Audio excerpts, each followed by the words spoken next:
प्रभु कह रहे हैं जो अहिंसा, सत्य, आस्तेय, ब्रह्मचर्य, अपरिग्रह, इन 5 महाव्रतों का पालन करता है, बहुत बड़ी यज्ञ है।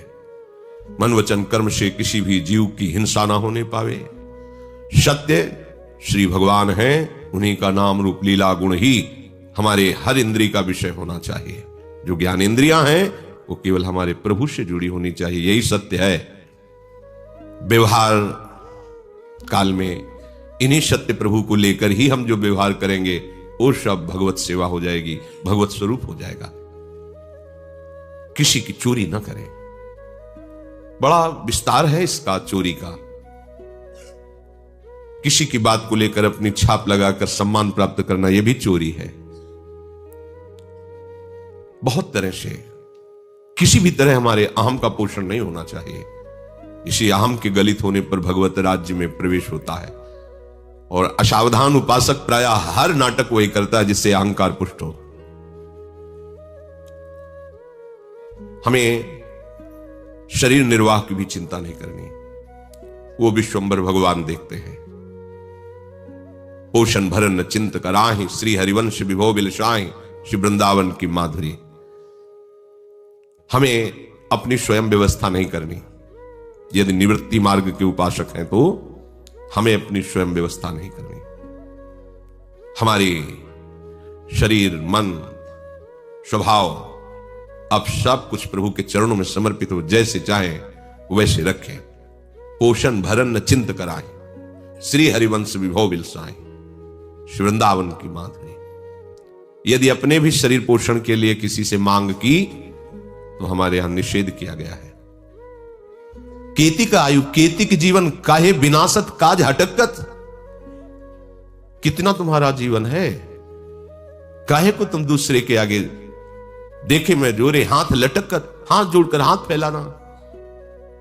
केति का आयु, कितना जीवन है, क्यों अपने इस परमार्थ के कार्य को नष्ट कर रहे हो मांग करके। प्रभु विश्वंभर है, सबका भरण पोषण करते हैं, फिर आप उनके दास हैं। कोई प्रयास नहीं, पूरा प्रयास प्रभु के चरणारविंद की प्राप्ति का। अब इस शरीर को कैसे वस्त्र देना है, कैसे भोजन देना है, कैसे रखना है, ये उनकी व्यवस्था है। हमारा उसमें किसी भी तरह का कोई भी राग नहीं होना चाहिए, ये उनकी व्यवस्था है। ये शरणागत है, जैसे चाहे वैसे रखें। उपासक को इस बात पर ध्यान देना चाहिए, महाव्रत है, हमें नहीं मांगना, हमें भोग सामग्री का संग्रह नहीं करना। हरि गुरु के आश्रित हैं, जैसा वो विधान करें उसी में हम राजी हैं। तो अपरिग्रह का सवाल ही नहीं होता। और एक और शब्द आता, उपग्रह, बार बार खाना पीना। यह उपासना के योग्य नहीं आचरण है। जो भी मुंह में डाल लिया, ये खाया, कभी ये पिया, कभी। एक नियत समय होना चाहिए पानी भी पीने का। उपासक ऐसा नहीं होता कि हर समय वो खाता पीता रहता, नहीं। जल पीने का भी उसका समय होता है, बस उसी समय जल की याद आएगी। भोजन पाने का एक समय है, उसे बार बार, अगर कुछ प्रसाद मिलता है बार बार उसको रख लेते हैं, अपने समय से पाते हैं। बार बार मुंह अशुद्ध रहेगा, बार बार जिह्वा वस्तुओं का स्वाद लेगी तो नाम का स्वाद कैसे होगा। सच्ची मानिए, कई कई दिन गंगा जल से ही जीवन चलाओ। कभी भगवत कृपा से कि भोजन नहीं मिला तो हम ढीले हैं या चेहरा उदास है, कभी नहीं हुआ। जब आपका भगवत चिंतन से हृदय परिपक्व रहेगा ना, पुष्ट रहेगा ना, तो मुख प्रसन्न तन तेज विराजा। एक मुख में अद्भुत भागवतिक प्रसन्नता होती उपासक के। ऐसे खिन्न भिन्न छिन्न, ये सब क्षणे रुष्टा क्षणे तुष्टा, रुष्टा तुष्टा, ये उपासक की गति नहीं होती। ये महान व्रत है, ये तीक्ष्ण व्रत है। ये कोई भगवत प्राप्ति करने की ठान ली है जिसने, वही ये व्रत रह सकता है। और कुटू सिंघाड़े के आटा वाला व्रत तो सब रह लेंगे। ये व्रत कोई वही उपासक रह सकता है जिसने ठान लिया है, जीवित मर जाए उलट आप में समाए। कैसे अमृत में वचन है, जीवित मर जाए उलट आप में समाए। भगवदानंद के लिए व्याकुल हृदय वाला उपासक कुछ अच्छा नहीं लगता। ये स्थिति प्राप्त करने के लिए आपको ऐसे ही आचरण करने पड़ेंगे, ये भगवान के वचन है। एक उपासक के अंदर प्रश्न बना रहता है कि मैं कामी हूं, मैं मलिन हूं, पतित आचरण करने वाला हूं। यह आपको बहुत सुलझी हुई बात बता रहा हूं। यदि आपके अंदर अहंकार नहीं है, और ये बात आपके हृदय में है, काम आदि दोष, तो आप निश्चिंत हो जाओ, क्योंकि आप जलोगे। आपके अंदर एक मलिनता रहेगी, ग्लानि की। मैं कितना नीच हूं, मेरे ऊपर कितनी कृपा है, फिर मैं कितना नीच हूं। ये आपको श्री जी तक पहुंचा देगा, निर्विकार कर देगा। जब अहंकार होता है, मैं कामी, ऐसा कैसे हो सकता है, वो काम को छुपाता है। बस अब इसका पतन शुरू, ये समझना होगा। कितना भी तुम्हारा मन मलिन हो, पर स्वीकृति हो इस बात की कि नहीं मैं नीच हूं, पतित हूं, ये स्वीकृति हो, बस काम बन गया आपका। ये अहंकार स्वीकृति नहीं होने देता, महान दोषों को छुपाकर वो अपने गुण को प्रकाशित करता जो है नहीं, उसे दंभ कहते हैं, पाखंड कहते हैं।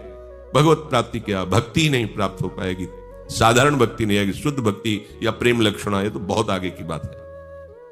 बिन विवेक वैराग्य भक्ति बिन सत्य नए को मानो, भगवत विमुख कपट चतुराई सो पाखंड नहीं जानो।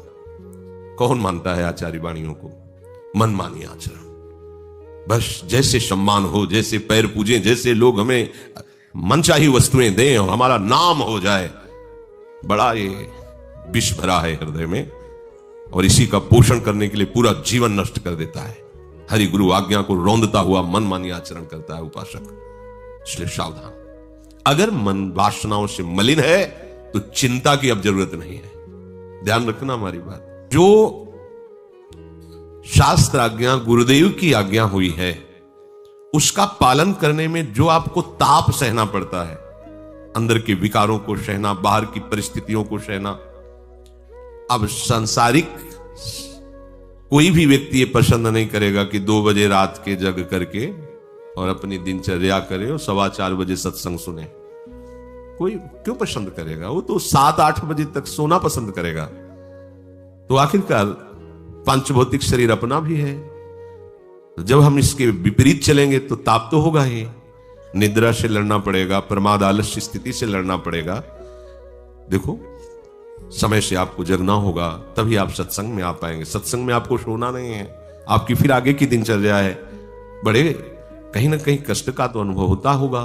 बोले उसी कष्ट को जो सह जाता है उसे तपस्या कहते हैं। भगवत कृपा से बहुत ऐसी कृपा हुई कि उस वाणी में शब्द नहीं आता। बहुत कृपा है आप सबके ऊपर, अपने ऊपर। श्री जी ने हमको दिनचर्या दे दी। ये प्रभु जब विशेष कृपा करते हैं तब हमें साधन दे देते हैं, उपासना मार्ग दे देते हैं। अब हमारे को मार्ग मिल गया ना, तो उनके बल से चलने में हमें कोई श्रम नहीं। देखो, अधिक समय तक हमारा केवल दिनचर्या में ही जीवन कट रहा है। हमारी स्वतंत्र कोई दिनचर्या नहीं है। हमारी ऐसी दिनचर्या है जो श्री जी को लेकर के है, प्रातः से लेकर के शयन तक स्वतंत्रता ही नहीं। तो जब यहां स्वतंत्रता नहीं तो विकारों के लिए हम कैसे अपना समय दे सकते हैं? क्योंकि हम तो श्री जी के अधीन हैं। अब हमारे पास समय है नहीं। अब जो समय बचा तो इतनी थकित इंद्रियां और शरीर है, बेशुद्ध होकर सो गए। जब जगे तो फिर वही एक चिंतन, श्री जी का फूल बंगला बनाना है श्री जी के लिए, और अमुक सेवा, अमुक सेवा। और अधिकतर नई अवस्था के उपासक उपासिका हैं। प्रणाम है इस कृपा को कि जिस अवस्था में तांडव होता है माया का, उस अवस्था में तुम भगवत प्राप्ति के लिए दिनचर्या में अपने को लगा दिए हो। ये प्रभु की विशेष कृपा और आपका अपने ऊपर विशेष कृपा प्रसाद। शास्त्रों में, संतों में ये बात पाई कि शास्त्र कृपा, गुरु कृपा और अपनी कृपा। शास्त्र कृपा में भगवत कृपा है, गुरु कृपा में भगवत कृपा है, और अपनी कृपा आपको अपने ऊपर करनी होगी। हम नहीं जा पाएंगे भाई। 4:15 बजे हमसे प्रश्न हुआ, 7:30 वाला समय क्यों नहीं रखते सत्संग में? ये 4:15 वाला तो ठीक नहीं है। मतलब आप सत्संग के समय में नहीं आ सकते, सत्संग आपके समय में होना चाहिए। क्योंकि 6 बजे उठे, नहाया धोया और चाय पी, नाश्ता किया, फिर आके बैठ गए सत्संग में। आप सुनाओ सत्संग तो ठीक है। अब 4:15 बजे न चाय न पानी न नाश्ता, और ऐसे वो सोना है नहीं, और ऊपर से तो मतलब समस्या ही तो है ना। तो इस समस्या को यदि आप सह गए तो इसी का नाम तपस्या है। ये जो आप सह रहे हैं, आप ऐसा ना समझे कि व्यर्थ जा रहा है। एक एक सेकंड का हिसाब होगा आपका। आप निहाल हो जाएंगे। निहाल जिसे नहीं कहते, ये श्री जी कितना पे रिझी हुए हैं, अभी आप देख नहीं पा रहे हो आप, लेकिन जब यहां से हम कह रहे हैं तो आप अनुमान लगा सकते हैं। कि यहां अगर हमारा शीतलता है और आपको देखकर हृदय हमारा ऐसे होता है, ऐसे होता है।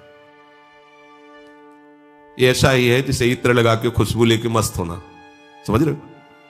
इत्र उन्हीं का है, वो लगा आप में नहीं हो, उसी की खुशबू से आनंद। कितनी बढ़िया खुशबू आ रही। अपने गुरुदेव और शास्त्र की आज्ञा पालन में जो जो प्रतिकूलता, कठिनाइयां, अपमान, निंदा मिले, उसे चुपचाप प्रसन्नता पूर्वक सह जाओ, उसी का नाम है तपोयज्ञ। क्योंकि जब हम सही चलते हैं फिर हमें कोई प्रतिकूलता आती तो असहनीय हो जाती, ऐसा लगता है, लेकिन ऐसी बात नहीं है। जब हम गलत होते हैं फिर प्रतिकूलता आती है तो असहनीय हो जाता है, और जब हम सही चलते हैं प्रतिकूलता आती तो मुस्कुराहट आती है। देख लेना, जैसे हम गलत नहीं हैं और कोई हमको गलत कह रहा है तो हृदय हमारा शीतल होगा, मंद मुस्कुराहट होगी। और अगर हम गलत हैं फिर गलत कह रहा है तो भौं चढ़ जाएगी, मैं गलत हूं, मुझे साधु को, वैष्णव को गलत कह रहा है, गलत है इसलिए आ गया है। अगर कोई गलत नहीं है, सही चल रहा है, और कोई कह रहा है कि पाखंड नाटक सब चलता रहता है, तो मुस्कुराता है, क्योंकि उसको गुरु के प्रताप से पता है कि गुरु की आज्ञा पे चल रहा हूं, कहीं गलत हूं नहीं, तो ये भगवान मेरी परीक्षा ले रहे। वो मुस्कुराता है, हाँ दो गालियां दो, कोई बात, निंदा करो, कोई अपमान करो, कोई बात नहीं। उसको जो सह रहा उसका नाम तपोयज्ञ है। वो व्यर्थ नहीं जा रहा कि बहुत जल रहा हूं, बेकार का जल रहा हूं। बेकार का नहीं चल रहे, तुम्हारे पाप नष्ट होकर तुम्हारी तपस्या बन रही। अच्छे से समझो, अपने स्वधर्म का जो गुरुदेव ने आदेश किया उसका पालन करने पे जो भी आपको कठिनाइयां और कष्ट पड़ रहे हैं, वो आपका महान तप बन रहा है। इसी को वास्तविक तप कहते हैं। जो अपने सुख के लिए कष्ट सहा जाता है उसे तप संज्ञा नहीं दे सकते हैं। मैं ऐसा करूं इससे अमुक लोग प्रभावित हो जाएं, अमुक वस्तु, अमुक रुपया, ऐसा ऐसा। गुरु की आज्ञा पालन करने के लिए, धर्म का पालन करने के लिए आपको जो कष्ट मिल रहा है वो आप धर्म पूर्वक चल रहे हैं और उसे सह रहे हैं, इसका नाम तपस्या है। शास्त्रीय शुद्ध शब्द। अपने उपासना मार्ग से थोड़ा भी विचलित हो गया तो गिर जाएगा। इसमें सबसे खास बात यह है, विचलित नहीं होना, चाहे जितना प्रतिकूल परिस्थिति आ जाए। हरिगुरु आश्रय नहीं छोड़ना, हरिगुरु की आज्ञा का उल्लंघन नहीं होने देना, भले वही विपरीत तुम्हारा अपमान करे। अपने अंदर इतनी बात तो मांग रहती है कि आपकी अक्षरशः आज्ञा का पालन कर रहे हैं तो स्याबास ना सही तो कम से कम प्रतिकूलता भी तो ना दो। पर नहीं, ऐसा नहीं। आप जितने अच्छे से चलोगे तो हो सकता है आपके सामने और भारी प्रतिकूलता हो, तो आपको लगेगा कि स्याबासी की तो बात ही दूर रही, यहां तो और प्रतिकूलता है, तो छोड़ो इनकी आज्ञा का पालन। बहुत कर लिया, सालों से कर रहे हैं, इसके बाद फिर नहीं नहीं नहीं।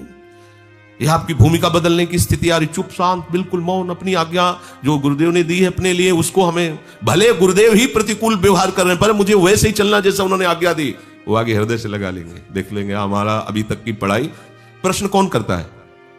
वही तो करते जो पढ़ाते हैं, और कोई दूसरा प्रश्न थोड़ी करता है। तो हम जिनकी आराधना कर रहे हैं वही तो प्रतिकूलता भेजते हैं। क्या प्रतिकूलता भेजते हैं? वस्तु प्रतिकूल, व्यक्ति प्रतिकूल, घटना प्रतिकूल। आपके सामने वही भेजेंगे, वही व्यक्ति आएगा जो वो भेजा गया चुपचाप। उस समय विवेक काम नहीं करता। हमने तेरा क्या बिगाड़ा, ऐसा क्यों किया, क्या तुम सब उठा पटक देंगे तेरे को, अभी ऐसे अल्लू हो गया। इतनी दिन पढ़े लिखे हो, सत्संग पढ़ रहे हो, तो उठाकर पटकने की बात आई थी क्या कहीं? वो जो सुना उसको तो तुम तो खो दिया। वो प्रयोग करो, अंदर से प्रणाम करते, प्रभु प्रभु करुणा निधान, सामर्थ्य देला। अगर बाहर से प्रतिकूलता दे रहे हो तो देखना हमारा विवेक डगमगा न जाए। नाथ नाथ शांत एकदम निकल जाओगे। साधक प्रसन्नता पूर्वक अपने कर्तव्य पालन पर डटा रहे, पर ऐसा नहीं होता। अनुकूलता में तो चलेगा, प्रतिकूलता में फिर नहीं चलेगा। सालों से आज्ञा पालन कर रहे, मिला क्या? वही अपमान, वही बस प्रतिकूलता। आज तक कभी उन्होंने आदर से नहीं कहा कि शाबाश, नहीं कहेंगे। किसको शाबाश कहें? बल उनका, पदार्थ उनका, कराया उनका, सब कुछ। तो तुम्हें शाबाशी क्यों मिले? तुम्हें क्यों मिले शाबाशी? तुम्हारे अहंकार को तो नष्ट करना है। शाबाशी देके तुम्हारे रोग को बढ़ाना है क्या? अहंकार को पुष्ट करना है क्या? सच्चा वैद्य कभी कुपथ्य मांगने पर भी रोगी को नहीं देता। ऐसे सच्चे सदगुरुदेव कभी शाबाशी नहीं देते, ध्यान रखना। वो कभी बड़ाई नहीं करेंगे, वो कभी आपका सम्मान नहीं। अगर सम्मान हो रहा है तो कोई त्रुटि है तुमसे। आप समझ लो अभी अपनेपन में कमी है गुरुदेव की, तभी तुम्हें सम्मान मिल रहा है। आपको तुरंत उदास होना चाहिए कि कहीं ना कहीं गुरुदेव के अपनेपन में मेरे में कमी हो गई, तभी गुरुदेव मेरा सम्मान करे। नहीं आता ही नहीं, हृदय में ही नहीं आता। थोड़ा भी अलगाव सम्मान की मांग हो जाएगी, प्रियता की मांग हो जाएगी। ये लगेगा कि थोड़ा तो शाबाशी, किसको हम अपने हाथ को शाबाश करें, हमारा मुंह धोया तो हम अपने हाथ को शाबाश शाबाश शाबाश, तो क्या कहा जाएगा? आप विचार करो, ये हमारा हाथ है, ये हमारा मुंह है, इसने धो दिया तो इसमें क्या होगा? आप हमारे हैं, हमारी स्त्री जी के हैं, आठों पैर स्त्री जी की शाबाशी की जरूरत है क्या? समझ लेना, जितना अपनापन आपका होता जाएगा उतना अपने अंदर मांग नहीं रहेगी कि हमें दुलार करें, हमें शाबाशी करें, सभा में खड़े करके माला पहनाएं। जिसे अपनापन होता है सभा में, उसके साथ कटुता का व्यवहार होते देखा गया, संतों के चरित्रों में सम्मान तो नहीं देखा गया। तो जो आपको प्रतिकूलता मिले उसको प्रसन्नता पूर्वक सह जाना तपस्या है। प्रतिकूलता उसी को बुरी लगती है जिसको अनुकूलता की मांग होती है, और गुरुदेव के सुख की भावना, आराध्य देव के सुख की भावना है, तो अब अनुकूलता की वो मांग थोड़ी है, वो तो तत्सुख भाव है। सुख देवे को चावचित, तो अगर गुरुदेव को हमें कटु व्यवहार करने में अच्छा लग रहा है तो सुखी हो जाए, वो कटु व्यवहार करें, जैसा चाहे वैसा। योग यज्ञास तथा परे, तपी का मतलब समझे, अपने मार्ग में चलने पर जो भी आपको कष्ट मिल रहा है या जो भी विकार सहने में ताप लग रहा है उसको आप सह गए, यही सबसे बड़ी तपस्या है। ये एक यज्ञ हो गई, इससे भगवत प्रसन्नता प्राप्त होगी। किसी भी परिस्थिति में अंतःकरण विचलित ना होने पावे। विचलित हुए इसकी पहचान, प्रभु का चिंतन छूटा और किसी वस्तु व्यक्ति स्थान का चिंतन होकर जो हर्ष या शोक हो रहा है, अंतःकरण विचलित हो गया। ध्यान दीजिए, शम से नीचे गिर गया। अनुकूल परिस्थिति व्यक्ति वस्तु घटना का चिंतन हुआ, हर्ष हुआ, विचलित हो गए आप। प्रतिकूल घटना वस्तु व्यक्ति परिस्थिति का चिंतन हुआ और हृदय शोकित हो गया, आप विचलित हो गए, विकारयुक्त हो गए, हर्ष शोक विकार। क्या? शम। कैसे? चिंतन नहीं छूटना चाहिए। अगर राधा राधा राधा राधा, तो माना कि अभी वो स्थिति नहीं है कि हर्ष शोक स्पर्श न कर पावे, पर हर्ष शोक स्पर्श करते हुए उसे विचलित नहीं माना जाएगा, क्योंकि चिंतन चल रहा है, अनवरत भगवत चिंतन चल रहा है, नाम चिंतन चल रहा है। तो वो जो साइड में वो असत है, वो आगमा पाइनो है, वो अनित्य है, उसका कोई महत्व नहीं, अब वो तुम्हें परास्त नहीं कर पाएगा। पर भगवत चिंतन छूट गया, आप हर्षित शोकित हो गए तो हृदय विचलित हो गया। अनुकूल की प्राप्ति में हर्ष, प्रतिकूल परिस्थिति में शोक, निंदा में शोक, स्तुति में हर्ष, आदर में हर्ष, निरादर में शोक, ये अंतःकरण का हलचल है। राग द्वेष हर्ष शोक सुख दुख, ये विचलता है। उपासक इसमें नहीं फंसता, उसी का नाम है योग यज्ञास तथा परे। वो हर समय सम रहने की भावना में, न हर्ष न शोक न सुख न दुख। सम क्या है? प्रभु का चिंतन। समता हम कैसे नापेंगे? हमारे में समता है, भगवत चिंतन न छूटे, पकड़े रहना तो आप सम हो जाओगे, वो आपको सम कर देगा। जीत विषम संसार कीर्ति जग, ये जय जय श्री हरिवंश नाम गुण गाई है, उसका परिणाम क्या होगा? जीत विषम संसार कीर्ति जग विस्तरे, वो उस विषम संसार को जीत जाएगा, सम हो जाएगा। और दूसरे उपासक ऐसे हैं कितने जो प्राणायाम के परायण रहते हैं। ये भी जब नैष्ठिक ब्रह्मचर्य में थे तो इसका भी गुरु कृपा से अभ्यास कराया गया था। अपान में प्राण का अपान गति रोक करके फिर प्राण में अपान का हवन करते हुए, ये प्राणा अपान गति रुद्ध्वा प्राणायाम परायण, ये प्राणायाम यज्ञ है। इसमें प्राण सूक्ष्म होते हैं। मन, ब्रह्मचर्य और प्राण तीनों का एक संयोग है। अगर आप प्राण आपके सूक्ष्म है तो मन आपका सूक्ष्म होने लगेगा, स्थिर होने लगेगा, और ब्रह्मचर्य आपका पुष्ट होगा। ब्रह्मचर्य आपका पुष्ट है तो मन स्थिर होने लगेगा, प्राणवायु सूक्ष्म होने लगेगी। तीनों का है, प्राणवायु स्थूल, मन चंचल, ब्रह्मचर्य रहित, एक चक्र है। इसलिए नैष्ठिक ब्रह्मचर्य में संन्यास मार्ग के पथिक को प्राणायाम का उपदेश गुरुजनों के द्वारा दिया जाता था। उसमें तो 30 प्राणायाम का विधान था, 10 10 10। वो अपनी नई अवस्था थी तो उनका जब 30 में, तो हम इसका और आगे बढ़ाए तो 90 प्राणायाम तक, 10 10 10 10 10 9। शाय मच जाती थी। प्राणायाम भूख को मिटाता है, शरीर के दर्द को मिटाता है, प्राणों को सूक्ष्म करके जिस मंत्र का जो गुरुदेव ने उपदेश दिया, ऐसे मंत्र ऐसा लगता मानो नृत्य कर रहा हो। शांत, प्राणवायु शमन। प्राणवायु शमन हो गई, इसका तात्पर्य कि ऐसे आटा लगाया जाए उड़ ना पावे आटा। श्वास की गति सुनाई देने की तो बात जाने दो, ऐसे अगर रखा जाए तो उड़ेगा भी नहीं। प्राणवायु इतनी शांत, जहां बैठ गया बैठ, घंटों बिल्कुल एकदम बिल्कुल निश्चेष्ट। ब्रह्मचर्य नहीं है तो प्राणायाम में कदम नहीं रख सकता हो, अगर करता है तो बीमार हो जाएगा, दमा, श्वास, कमर दर्द, टांग दर्द, कई तरह से परेशानियां हो जाएंगी। तो जो इस तरह से पूरक, कुंभक, रेचक ऐसे करते हैं तो प्राणायाम परायण, वो प्राणायाम रूपी यज्ञ करते हैं। तो इसका भक्ति में क्या स्वरूप है? हम सीधे प्राणवायु की तरफ केवल बात करते हैं। प्राण, अपान, व्यान, उदान, समान सब तुम्हारे पवित्र और सूक्ष्म हो जाएंगे। आराम से बैठ गए, जैसे भी कुर्सी में बैठ जाओ, सोफा में बैठ जाओ, जमीन में बैठ जाओ, जैसी तुम्हारी हालत हो शरीर की, बस आप ध्यान दो कि आपका नाम कितना चल रहा है। आराम से श्वास, कोई पकड़ने की जरूरत नहीं, ये जरूर करना चाहिए, ये इसका हम आदर करते हैं। ऊपर की श्वास खींच रहे, मतलब अंदर वायु भर रहे, तो कितने नाम लिए? अधिक से अधिक और लो। यदि जवान शरीर नहीं है तो आगे वाली बात मत करना। अगर जवान शरीर है, स्वस्थ है आप, आपके यंत्र ठीक है, किडनी ठीक है, लीवर ठीक है, दिल ठीक है, तो क्या बस आराम से फिर कितने नाम जप किए, फिर आराम से छोड़ दो, पकड़ने की कोई जरूरत नहीं, अपने आप प्राणवायु आपकी शुद्ध हो जाएगी। अगर आपके शरीर में कोई भी विकार है तो आप खींच सकते हैं और आराम से छोड़ सकते हैं, रोकिएगा नहीं। ये तो कर सकते हैं, कोई भी कर सकते हैं। इसमें अपने भजन की भी वृद्धि होगी और शरीर भी स्वस्थ रहेगा। पकड़ने की जरूरत नहीं, फुसफस करने की जरूरत नहीं। जितने नाम जप सके खींच लिए, फिर छोड़ दिए, आराम से नाम जप करते हुए आप 10 मिनट ऐसे 20 मिनट अभ्यास करें, देखें आपको कितना आनंद आएगा। देख लो, मन आपका शांत हो जाएगा। आप देख लेना, ये अनुभव की बात कहते हैं, देख लेना आपका मन शांत होने लगेगा। जब तक हम किसी महापुरुष का आश्रय नहीं लेते तब तक ये मन स्वेच्छाचार नहीं छोड़ता। ये अनंत जन्मों से भटकने का मुख्य कारण मन का स्वेच्छाचार है। अच्छे से समझ लो, भगवत शास्त्रों का और संतों का जो सानिध्य है वो स्वेच्छाचार को मिटा करके प्रभु की अधीनता स्वीकार कराता है। प्रभु की अधीनता ही परम स्वतंत्रता है। स्वेच्छाचार दिखाई जरूर देता है स्वतंत्रता, पर वो माया की पराधीनता है, मन बुद्धि की पराधीनता है। जो प्रकृति के अधीन है वो नाना प्रकार की वासनाओं में भ्रमित होता रहेगा, और जो प्रभु के अधीन है प्रकृति मां की तरह उसका दुलार करेगी और वो राग रहित होकर अपने स्वरूप में या प्रभु के प्रेम में डूब जाएगा।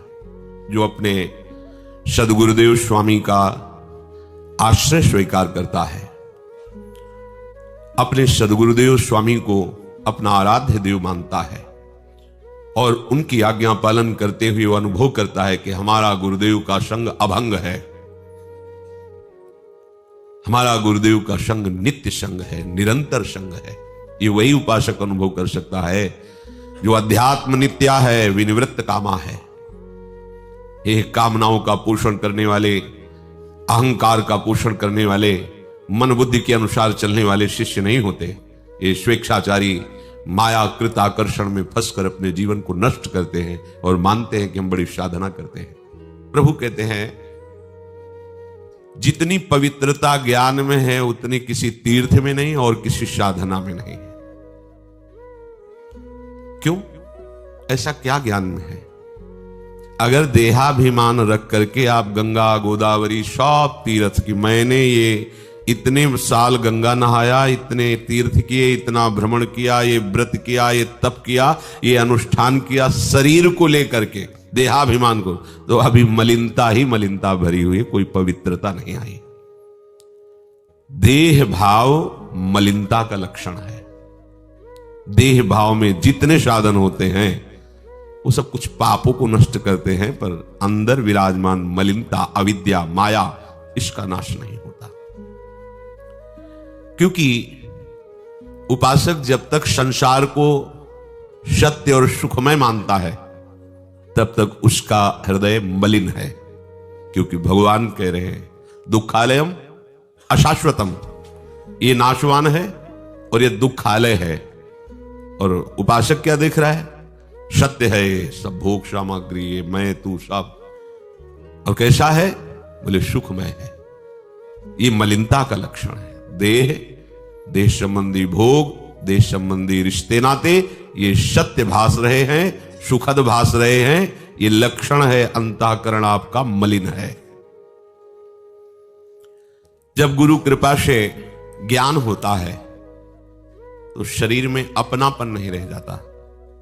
जब शरीर में ही अपनापन नहीं तो शरीर के भोगों में अपनापन कैसे हो सकता है, शरीर के संबंधियों में अपनापन कैसे हो सकता है। अब ये शरीर का ही राग गया तो इससे बड़ी पवित्रता और कोई नहीं है।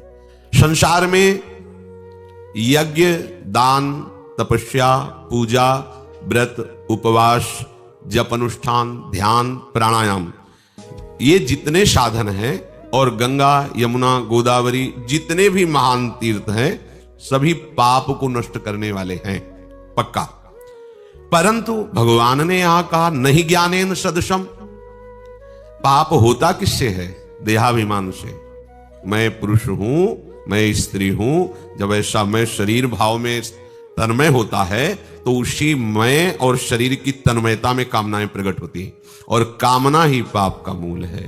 जब कामना अपने हृदय पे समुद्र की भांति छा जाती है तब ये निर्णय खत्म हो जाता है कि जो मैं करने जा रहा हूं ये पाप है या हिंसा है या नाना प्रकार के दुखों में फंसाने वाला कर्म है, ये खत्म हो जाता है। बस वो अपनी उस वासना की पूर्ति के लिए पाप पर पाप करता चला जाता है। तो गंगा, यमुना, गोदावरी और जितने भी साधन है पाप नष्ट करते हैं, लेकिन ये मूल जो देहाभिमान है ये तो ज्ञान से ही नष्ट होगा। जब तक ये ज्ञान नहीं होगा कि मैं शरीर नहीं हूं, मेरा स्वरूप चिदानंद है, इससे अलग है। ये तो मिला है अपने स्वरूप का अनुभव करने के लिए। ये जो शरीर है, जो इंद्रियां हैं, इनकी जो भोगों की मांग है वो मेरी मांग नहीं है। मैंने भ्रम से अपनी मांग मान करके अभी तक बंधा रहा, अब नहीं, अब लो निशानी, अब ना, अब अपने को नष्ट नहीं करूंगा। मन और इंद्रियों के चक्कर में पड़ करके अब संसार चक्र में नहीं आना। ये जो ज्ञान हो रहा है शरीर से अलगाव का, ये पाप प्रवृत्ति का ही नाश हो रहा है। देखिए सब साधन पाप नष्ट करने के हैं, लेकिन पाप प्रवृत्ति का जो मूल है वो अज्ञान है।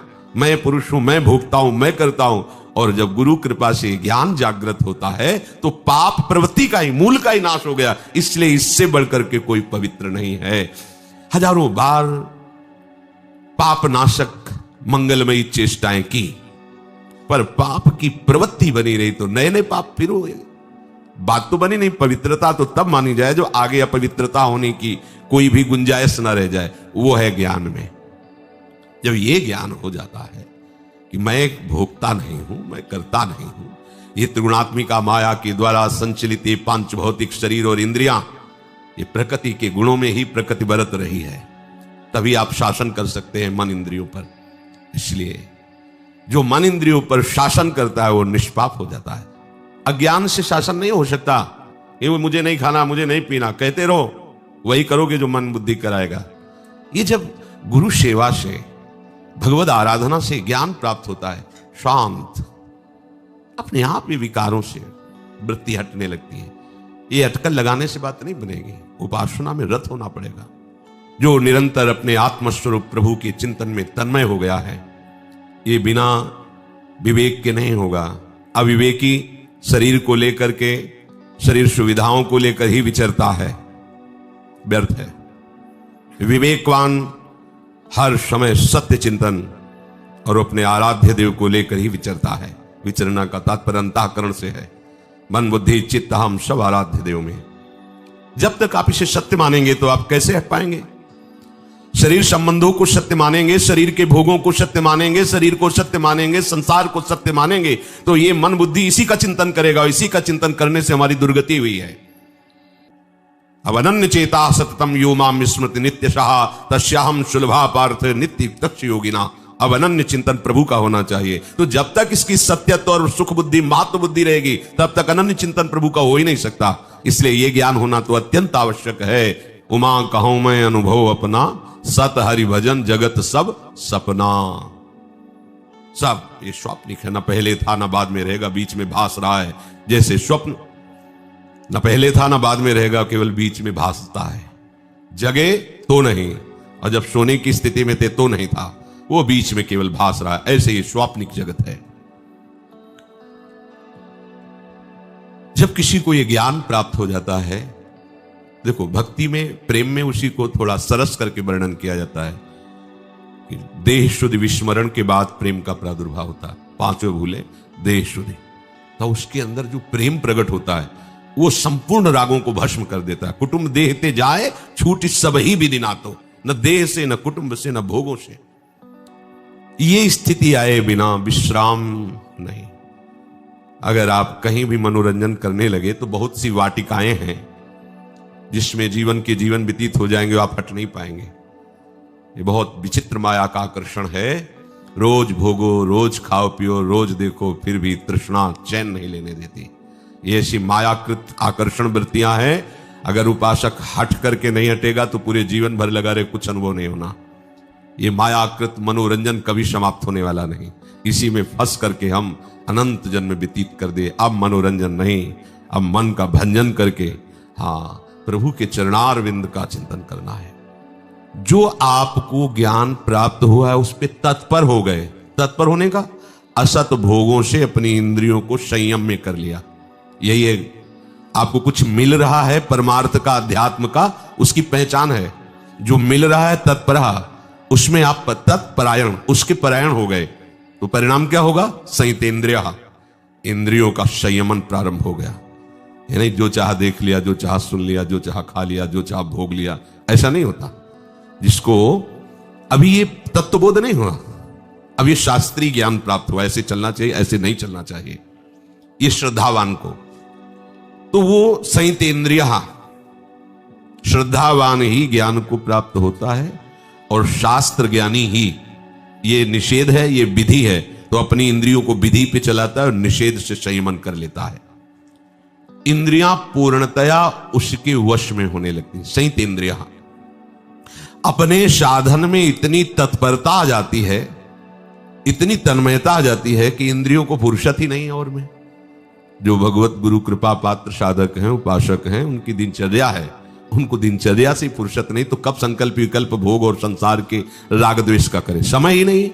और जिसने एक समय दे दिया इन भोगों को, फिर वो चैन से नहीं रह सकता। ये अशांति पैदा करने वाले, दुख देने वाले, कामना की भारी जलन पैदा करने वाले भोग कभी किसी को तृप्ति का अनुभव नहीं होने दिया। संयतेन्द्रिया, अगर कोई सुख को प्राप्त हुआ है तो अपनी इंद्रियों का संयमन, वही परमार्थ का प्रतीक है। उसे सत्संग का लाभ मिला, उसे शास्त्र स्वाध्याय का लाभ मिला, जो श्रद्धावान है, और उस लाभ का स्वरूप है इंद्रियों का विषयों से हटाना। जब तक शरीर के संबंध से सुख लेने की इच्छा है तब तक साधन में तत्परता नहीं हो सकती। साधन में तत्परता नहीं तो इंद्रियां बस में नहीं हो सकती, और इंद्रियां बस में नहीं तो हाथ कुछ पड़ा नहीं। चाहे आप 50 वर्ष से साधना कर रहे हो, चाहे 50 जन्म से कर रहे हो, बात समझ लो। ये जो संत महात्मा जन, शास्त्रज्ञ, भगवत प्रेमी जन आदेश करते कि स्वसुख वांछा का त्याग करो, सुविधाओं के भोक्ता मत बनो, सुविधाओं की अनुकूलता को अनुकूलता मत मानो, तुम परमार्थ के पथिक हो, लक्ष्य तुम्हारा भगवत प्राप्ति होना चाहिए। जीवन निर्वाह के लिए हरि गुरु जैसा चाहे वैसा करें, जैसा चाहे वैसा वो वाहन करें, उनके हम आश्रित हैं। हमें वस्तु, व्यक्ति, स्थान, इससे राग रहित होना है। 8 घंटे जब कोई लेबरी करता है तब 400-500 रुपया लेकर के फिर अपने परिवार का पोषण करता है। तुम 8 घंटे नाम जप नहीं कर सकते, ठाकुर सेवा नहीं कर सकते, भजन नहीं कर सकते। लेबरी में जो मेहनत है उससे तो कमाई है ये।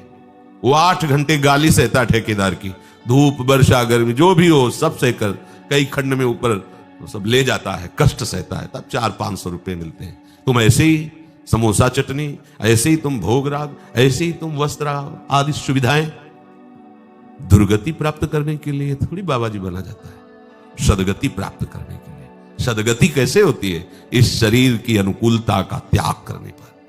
वो जैसा चाहे, महलों में राके चाहे झोपड़ी में, हमारी मांग नहीं होनी चाहिए, हमारा वो विषय आश्रय नहीं होना चाहिए।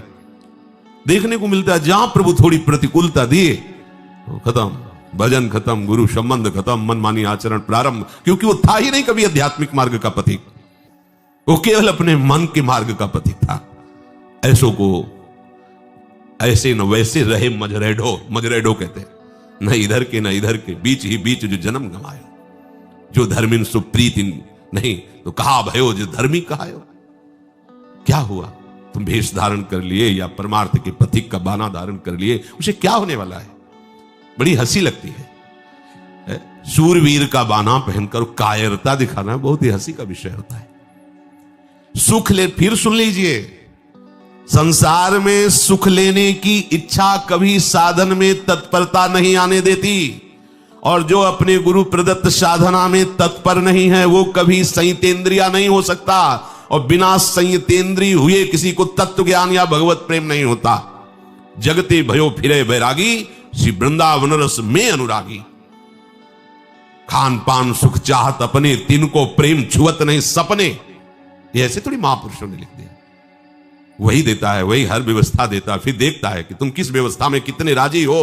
और जब देखा कि विषय हो कि तुम अनुकूलता में मुस्कुरा दिए तो हटाओ सब विषय, अब दिखाओ मुस्कुराहट तुम अपनी, हटाओ सब सुविधाएं, अब दिखाओ तुम मुस्कुराहट। तुम परमार्थ के पथिक हो, अनुकूलता में मुस्कुराहट नहीं होनी चाहिए, प्रतिकूलता में तुम्हारा मुंह ही लगना नहीं चाहिए, शोक मग्न नहीं होना चाहिए। परमार्थ के पथिक हो, तुम्हारा लक्ष्य क्या है?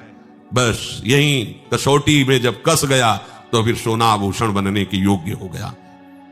जब भगवत आश्रित होकर भजन करो, प्रभु को जीवन समर्पित, तो त्रिभुवन का वैभव भी उसके सामने कुछ नहीं। एक राधा नाम के सामने क्या त्रिभुवन का वैभव हो सकता है कि ये जीवन भर भजन किए कोई फल मिल गया? कुछ नहीं। त्रिभुवन की बादशाही भी उसके लिए घास के समान है, कोई उसकी कीमत है क्या? अगर आपका लक्ष्य भगवत प्राप्ति नहीं, केवल वेश धारण किए सुख सुविधा के लिए, भूल जाओ और मेहनत करो, माता पिता की सेवा करो, धर्म से चलो, तो हो सकता है तुम्हारा उद्धार हो जाए। लेकिन इस मार्ग का अनुसरण करके मनमानी आचरण, केवल इंद्रियजन्य सुखों के भोग, तो ऐसे पापाचरण बनेंगे जो तुम्हें भोगने ही पड़ेंगे, तुम्हारी दुर्गति का कारण बन जाएगा। जब भगवत प्राप्ति का लक्ष्य बन जाता है और प्रभु में तन्मयता होती, तो सारे ऋण मुक्त हो जाते हैं। एकादश स्कंद में भगवान स्वयं कहते हैं वो देव ऋण, पितृ ऋण, मातृ ऋण, ऋषि ऋण, सब ऋण से ऋण हो जाता है। नहीं तो विचार करो, जिस माता पिता ने शरीर का पालन पोषण किया, अब वो वृद्ध हैं, उनको जरूरत है इस शरीर की सेवा की, और हम उसका त्याग करके बाबा जी बने बैठे। किसके लिए? कि ठीक है आज वो कष्ट सहेलेंगे, हम कष्ट सहेलेंगे, लेकिन यदि परमात्मा प्राप्ति हो गई तो उनका भी कल्याण हो जाएगा। शास्त्र कहते हैं 21 पीढ़ियां तर जाएंगी उसमें। ऐसा नहीं कि सेवा का अवसर आया और तुम अपने केवल उदर पोषण, रसेंद्री के पोषण के लिए, अपनी मान प्रतिष्ठा के लिए, अपनी अनुकूलता के लिए, अपने सुख के लिए बाबा जी बन गए। भोगना पड़ेगा तुम्हें, वो अपराध है, ऐसा खिलवाड़ नहीं है।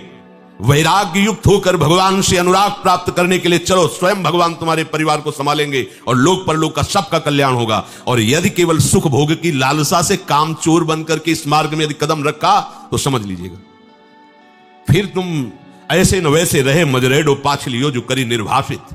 सावधान, इसको खिलवाड़ मत समझा जाए। माता पिता साक्षात भगवान के स्वरूप हैं। अगर उनकी सेवा की जाए और उनके अनुकूल चला जाए तो भगवत प्राप्ति दुर्लभ नहीं है। पर भगवान की कृपा से वैराग्य मार्ग का, निवृत्ति मार्ग का आश्रय भगवान ने दिला दिया। अब उधर देखना नहीं है, उस राग को नहीं देखना, कुछ भी हो जाए उस राग को नहीं देखना, उस राग को नहीं देखना, तो शरीर राग को देखना है तुम्हें। तुम सुविधा भोगी बनो और वो कष्ट पा रहे हैं, तुम परमार्थ के मार्ग के पथिक ना बन करके मनमानी आचरण करो तो तुम्हें उसका भी दंड मिलेगा और इसका भी दंड मिलेगा। सावधान, ये कोई खिलवाड़ का मार्ग नहीं। ये जो नए नए उपासक हैं, केवल सुख भोग की वृत्ति छोड़ दीजिए, या तो इस मार्ग को छोड़कर घर जाओ और परमार्थ का चिंतन करो कि परमार्थ किसे कहते हैं। माता पिता की चरण सेवा करो, कमाओ, उनको खवाओ और धर्म से चलो, तुम्हारा कल्याण हो जाएगा पक्का। और आप अगर वैराग्य के मार्ग में कदम रखा है तो दो मार्ग है, एक प्रवृत्ति एक निवृत्ति। फिर झांकिए भी नहीं प्रवृत्ति की तरफ, केवल निवृत्ति के जो आदेश और उपदेश हैं उनके अनुसार चलो तो 21 पीढ़ी भगवत प्राप्ति की महिमा को प्राप्त हो जाएंगे। ये कोई खिलवाड़ का मार्ग नहीं है। ये जो सुख लेने की भावना है शरीर से, इंद्रियों से, संसार से, ये साधन में तत्पर नहीं होने देती। साधन में तत्परता ही संयतेंद्रिया बनाता है। साधन में तत्परता ना होने के कारण इंद्रियां खुली छूट है, और जिसकी इंद्रियां खुली छूट है तो नरक का खुला हुआ द्वार है। यदि संसार में कुछ भी अपनापन रखोगे, प्रवृत्ति और निवृत्ति मार्ग का अंतर है।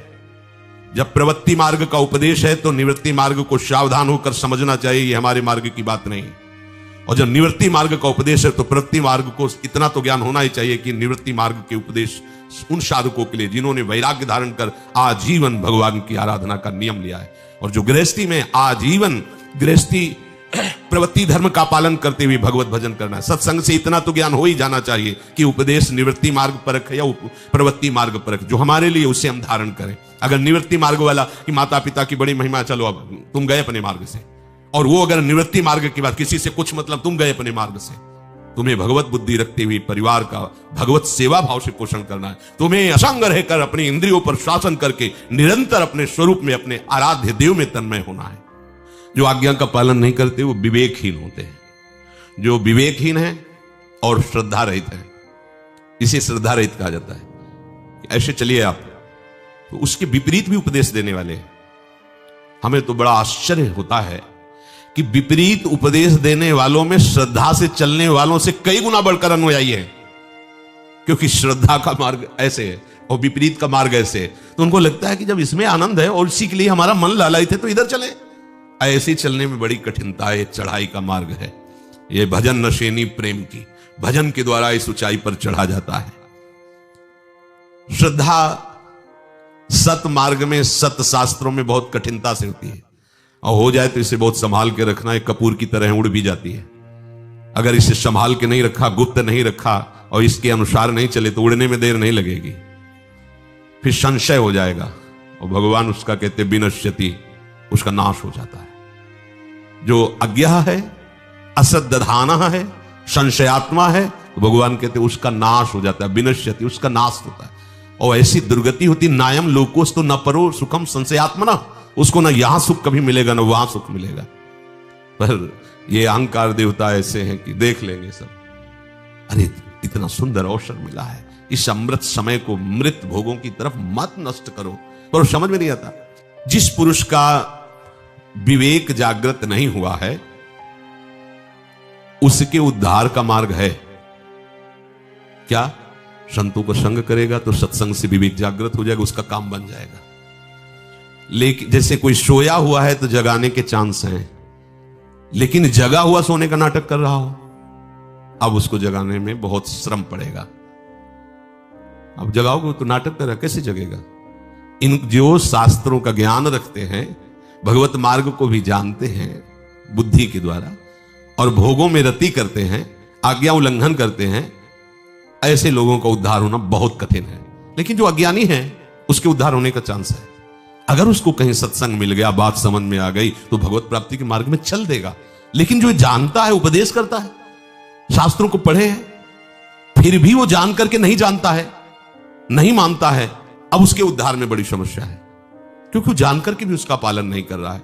एकदम अज्ञानी है, पाप कर्म करता रहा, हिंसा करता रहा, लेकिन जहां सत्संग मिला अब उसके कल्याण का मार्ग खुल जाएगा। लेकिन वो खूब सत्संग सुन रहा है, खूब बुद्धि में सत्संग की बातें याद करके दूसरों को सुना रहा है, लेकिन आचरण में कुछ नहीं। अब इसका उद्धार होना बड़ा कठिन है। जो सत्संग शास्त्रों का महत्व नहीं देता है और अश्रद्धा करता है, संशय करता है, ऐसे पुरुष का बहुत बुरी तरह नाश होता है, बहुत बुरी तरह। नायम लोकोस्ति, इस लोक में भी नहीं, न परो न सुखम संशयात्मना। ये उनका दंड थोड़ी मिला है, ये तो ब्याज है, मूल तो अभी आगे जाके मिलेगा। पता नहीं कब करुणा होगी कि उस अपराध से मुक्त हो पाएंगे और उनको पुनः मनुष्य जन्म मिलकर भगवत आराधन, कहां ब्रह्मानंद की पदवी प्रदान करने वाले गुरुदेव, और कहां एक न लोक मिला न परलोक मिला। ये है अज्ञान, ये है श्रद्धा की हीनता। ऐसे संशयुक्त पुरुष का परमार्थिक मार्ग से पतन ही नहीं, पूर्ण नाश हो जाता है। संशयुक्त पुरुष को बहुत कष्ट भोगने होते हैं, किसी भी तरह उसकी उन्नति नहीं हो सकती। इसलिए संशय तो होना ही नहीं चाहिए। देखो, नाम में कोई संशय मत करो, मंत्र में कोई संशय मत करो, प्रिया प्रीतम में कोई संशय मत करो, उनकी लीला में कोई संशय मत करो। अगर चार में तुम संशय नहीं करोगे तो नामदाता, लीला सुनाने वाला, उपासना देने वाला, इसमें आपका अनुराग बढ़ता चला जाएगा। और अगर इसमें आप रति नहीं किए तो फिर वहां संशय हो जाएगा। बात पकड़ लेना। अगर आप उपदेश पर ध्यान दें तो नाम रूप लीला धाम चार का ही उपदेश होता है भगवत प्रेमी महात्माओं का। आप इस पे रति कर लें तो आप रो रो के बलिहार ना जाए तो बताना कि गुरुदेव ने, रसिक महापुरुषों ने कृपा कर दी, कैसा महासुख दिया। अब वहां श्रद्धा चरम सीमा की बढ़ेगी। और यदि आपने प्रभु का भजन श्री जी से अनुराग नहीं, तो आप वहां श्रद्धा नहीं कर पाएंगे, वहां संशय खड़ा हो जाएगा। ये पक्की बात समझ लेना। अगर उनकी पूर्ण श्रद्धा, पूर्ण आज्ञा का पालन करने के हृदय में उत्साह हो तो लाडली जी को अपना मानो, लाडली जी से प्यार करो, तो आप देखोगे कि आपको रोना आएगा कि अगर गुरुदेव